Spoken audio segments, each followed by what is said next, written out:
Chapter 642. So Nathan, what have you discovered? I have found something over here. I will explain as you follow. Nathan Zuckerman strode purposefully toward the direction he had been exploring. Unlike Baron Ale, I did not think to look for traces on the corpse. So I focused mainly on the walls and the ground of this cave. Even if no magical traces are felt, physical traces could be present. That's right, Kishir agreed. So I focused on the places where traces are most likely be to left and found this. Look here. Yudhi stopped walking. Nathan Zuckerman's finger pointed to where the cave's dugout wall met the ground. At first, it was too dark to see clearly, but when an extra light was summoned, everything became visible. This is half buried in the spot, no bigger than a small coin, was something difficult to identify due to the wear of time peeking out from the long decayed and earth-turned dust. It might be an object left by the first Duke Dane, or it might not be, but it certainly looks like it has been here for a very long time. Your keen eye is remarkable, Nathan. Well done. Shall we take a closer look? Praising his subordinate, Kishir bent down to carefully lift the object. Either ready to unleash his power or draw his sword at any moment, stayed alert. In the tense atmosphere, Kishir casually turned the metal fragment this way and that, examining it in the light, then uttered a thoughtful Did you find something? Yes, it's badly damaged, but I have seen something like this before.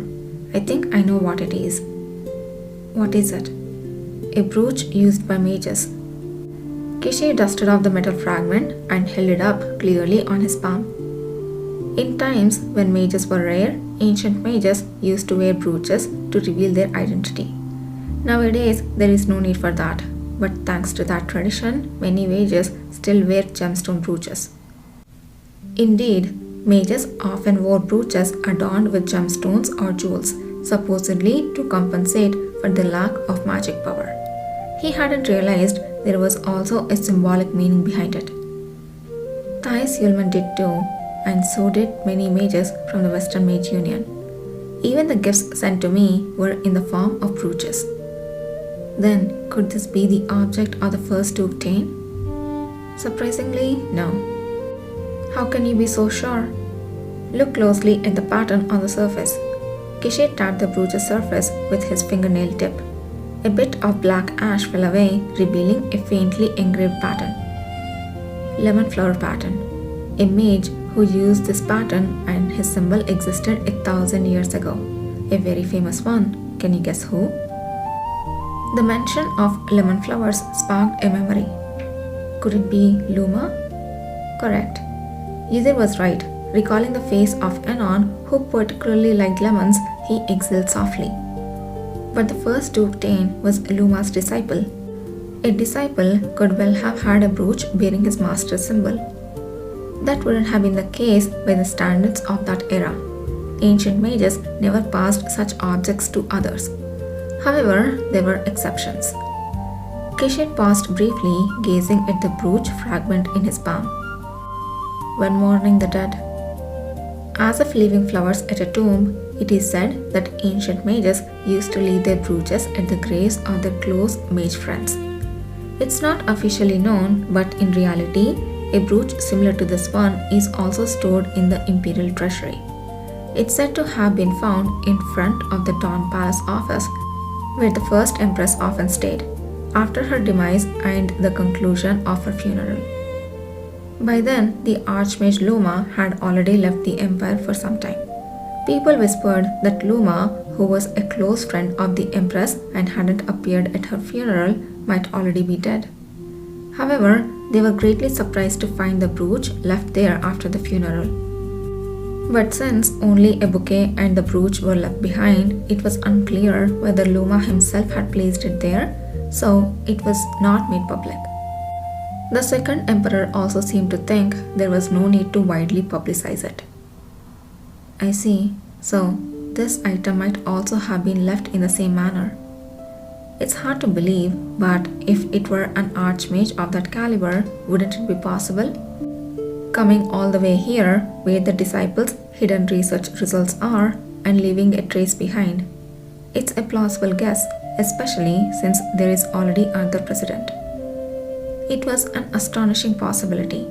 Luma, known to have left the empire never to return, might have secretly come back.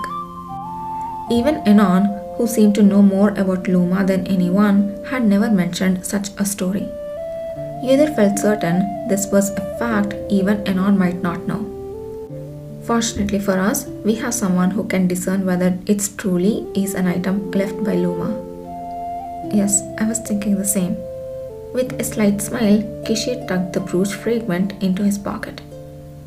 We will need to send this to the headquarters of the cavalry immediately upon our return. Thinking of the brooch as possibly left in mourning for a deceased mage, the black clumps of soil surrounding it felt different. Perhaps they were part of a bouquet, like the one reported to have been left in front of the first empress's office. Well, this allows us to conjecture a few new facts. Kishir spoke as he walked towards the central area. Firstly, this place might be even more important for the research findings of the first Duke Tane than the underground dungeon where the research journal was found. Secondly, after this place was created, someone infiltrated and left a brooch of mourning. Thirdly, that someone is presumed to be Luma. Laid out like that, it was truly remarkable. It felt like reading a page from an ancient legend. Combining all three leads to one conclusion, this place likely had significance enough for Luma to visit. And I have just discovered traces of an ancient sword formation right here in the central area. Kishir stood in front of the corpse at the very center. Sword formation? It was a term Yudhir couldn't recall ever hearing, likely related to ancient knowledge. But as Kishir continued, it indeed seemed to be the case. The sword formation is a tactical setup from an old strategy game no longer played. To succeed in this formation, a special rule required prompting all ordinary pieces to knight pieces, allowing the multiplied knights to overwhelmingly push against the enemy with their superior strength. That sounds almost too overpowering for a tactic. It's indeed overpowered, but it's considered an unrealistic tactic nowadays, hence not used anymore. However, some speculate that strategy games were based on real military strategies, suggesting that some tactics might have been possible in ancient times. So, the knight pieces represent masters of the sword. Does that mean in ancient times it was easy for ordinary people to become sword masters? Nathan Zuckerman, who had been listening quietly, asked with a slight frown. It's uncertain. What I meant to say is that the layout here resembles that of the sword formation. When we discovered the fourth wall research lab in the underground dungeon of Tenu, something was also hidden in a manner related to strategy games. It seems the first Duke Tane was as fond of strategy games as I am. Kishir's eyes sparkled. It seemed he found great enjoyment in discovering traces of such ancient strategy games. So, what's the relevance of this formation to our current situation?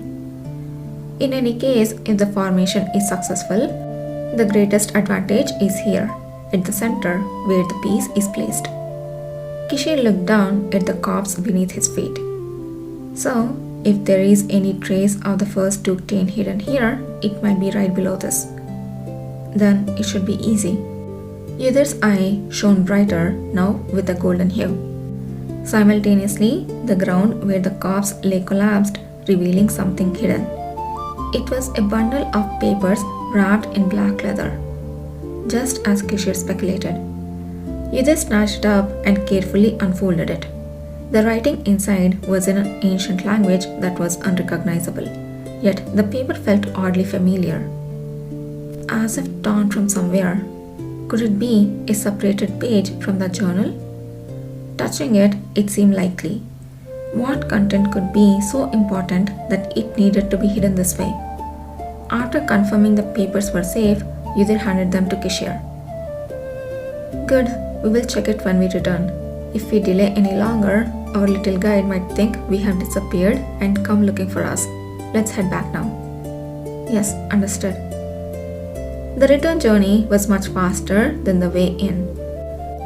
Once Yudhir emerged onto the ground, he immediately closed the entrance to the cemetery, and Kishore likewise disassembled the structure he had erected.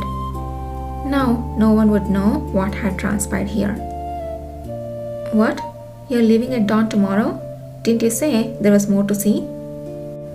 Seeing the three mercenaries announcing their departure upon their return, the inn's elderly owner expressed deep disappointment.